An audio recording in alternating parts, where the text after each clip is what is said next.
says, well, are you sure that I'm okay to, go study, and, it's going to be really hard on both of us? And I said, well, sure, Mom, whatever you want to do. So she told me that that was her acceptance letter. And she was just beside herself because she was living her dream. So fast forward, I'm, 13 years old now. And she has started interviewing at different schools, trying to get in, see what her options were, both in the U.S., outside of the U.S. And we were talking about going to the Caribbean. We were talking about different places and, why she would go to them. And eventually, at the very tail end of it all, she got one last envelope. This envelope would change our lives. She opens this envelope, and inside is an acceptance letter, much like every other acceptance letter that she got. Except this one was for a brand new school. This school was close to the house. It was the first year that they were going to be open, and this was a program that was beyond being an MD. This was the DO program. I had never heard of a DO. Nobody in my family knew what a DO was. Even my mom kind of knew but didn't know. And she said to me, okay, I think this is the one. And I said, well, go ahead and go down there and talk to him. It's just down the street. It's not far. So we got in the car and we went down to the campus, and it was like one block. It was a very tiny campus. It was right in the heart of Pomona. And at the time, Pomona was not a good area. I haven't been back there in years, but, I hear it's gotten a lot better. And she went inside. 2-3 hours goes by, and this is when you could leave your kid in the car. Nothing would happen to them. You'd keep the windows rolled down, or kids would have enough sense to step out of the car if it got too hot. And she came out. She apologized to me for waiting, which was kind of a first because adults didn't apologize to children. So I kind of knew something was up. And the ride home, she started talking, and she says, I really like it here, and the staff was very nice, and I even knew some of them. Some of them were former students of mine. And I said, that's great, Mom. Good job. So later that night, she talks it over with her sister, my aunt, and she makes a decision. She's going to go to this school.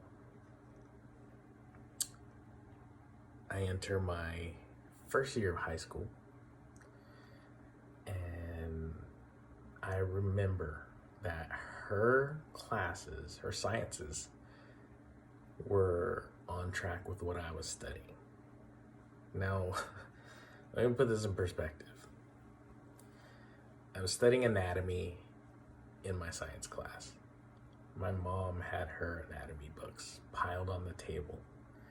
Big, thick textbooks, little writing, barely any pictures.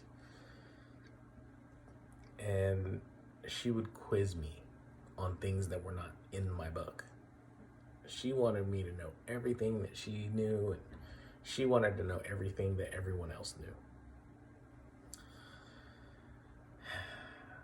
I think that year was like the first year I had made honor roll in high school, just because everything that I learned from Mom, and just knowing that I would be the one that would be quizzing my mom every day on what she had learned the day before.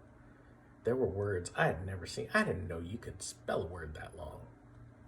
There were combinations of vowels and consonants that didn't make sense, and I had to learn how to say them because the lecture I would get from my mother for having incorrect Latin pronunciation was just enormous.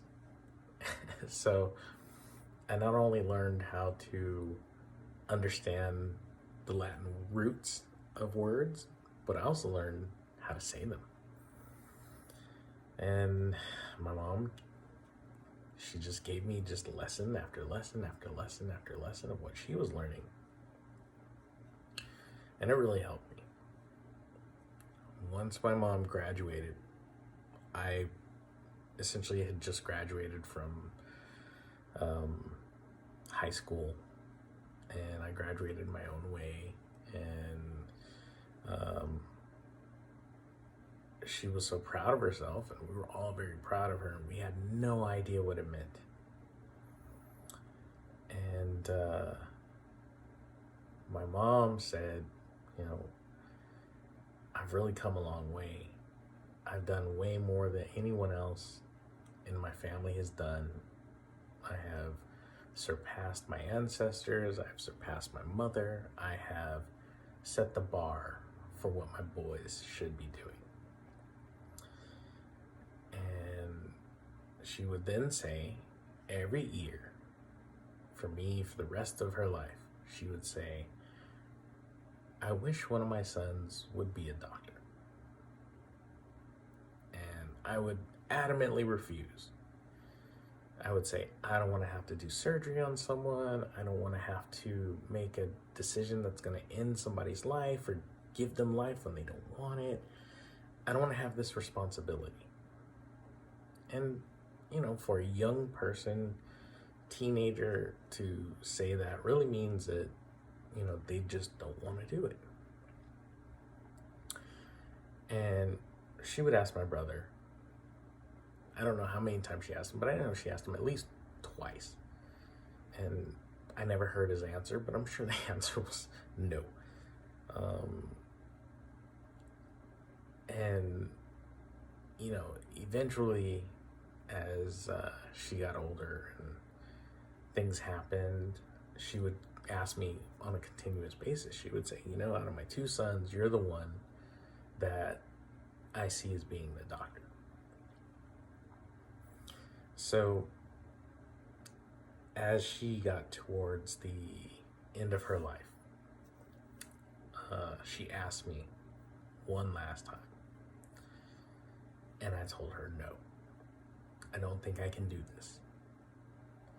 And she said to me, she said, you put yourself into school so many times, and you've just finished 3 degrees, all on your own.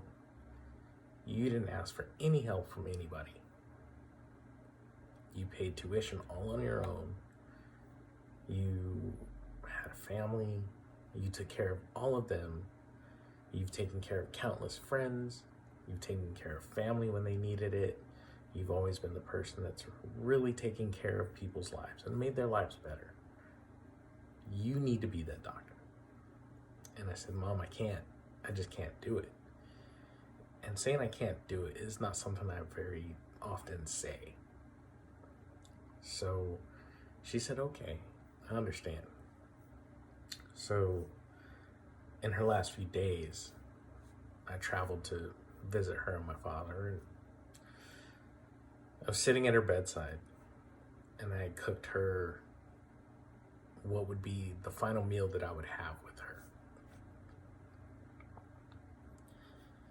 And she looked at me and she says, it's a shame that none of my children will be as great as they could have been or will follow in my footsteps.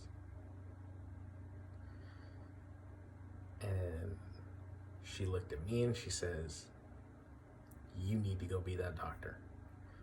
Promise me you will go do this. I couldn't say no. So my no became a yes. And it took 30 years for my mom to convince me to say yes. So that's how we got to where we are now. If you want to know more, let me know below. You can subscribe. Come back and I'll post another video sometime soon. Until then, take care of yourselves. Have a great one.